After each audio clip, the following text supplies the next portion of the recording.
Well, you know, the Liberals have really screwed up royally when they receive condemnation from all sides of the political spectrum. And indeed, such is the case right now regarding that inexplicable announcement that Canada will be sending peacekeeper troops to Mali this summer. But in the department of making lemonade when one is left holding a basket full of lemons, I think I have a terrific idea on how we can make the Mali mission glorious rather than gruesome.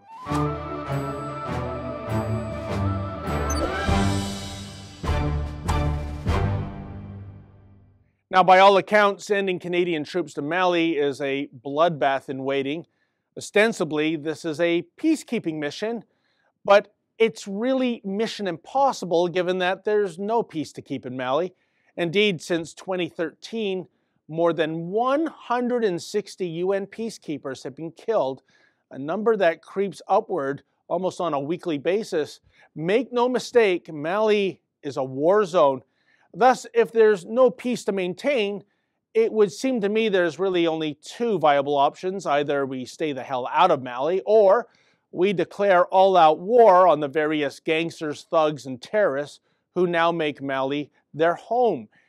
What you don't do is take part in a virtue signaling exercise by sending Canadian peacekeepers into a battle zone in which only the Grim Reaper will be victorious. Alas, the Trudeau Liberals are resisting criticism from those on both the left and the right, which again tells you how foolhardy this mission is. So it is that Canadian soldiers will be Mali-bound come summertime, and as the saying goes, unfortunately, there will be blood. However, it doesn't have to be this way, for there is indeed a plan B, and it is this. If we really must send Canadians to Africa, then perhaps what we really need to do is send certain Canadians there, which is to say, not those proud folk wearing Canadian Forces uniforms, but rather those Canadians who we already know have a lust for violence. And should these Canadians die in the line of duty, well, truthfully told, precious few will mourn their passing. Naturally, I speak of those returning ISIS fighters to Canada. Oh, sure, the Liberals want to reprogram these subpar Sharia scholars. It's all about hug a thug these days. So forget about jail and say hello to Poetry Class 101. Yet I say being confined in a classroom and reciting Walt Whitman poems all day makes for cruel and unusual punishment. Instead, let's give these soldiers of Allah some camouflage fatigues and a shiny baby blue UN helmet, and then simply unleash them so that they may enjoy themselves in their own unique ISIS fashion. In fact, I hereby nominate Omar Khadr as leader of this particular suicide squad. And talk about a cosmic coincidence, folks.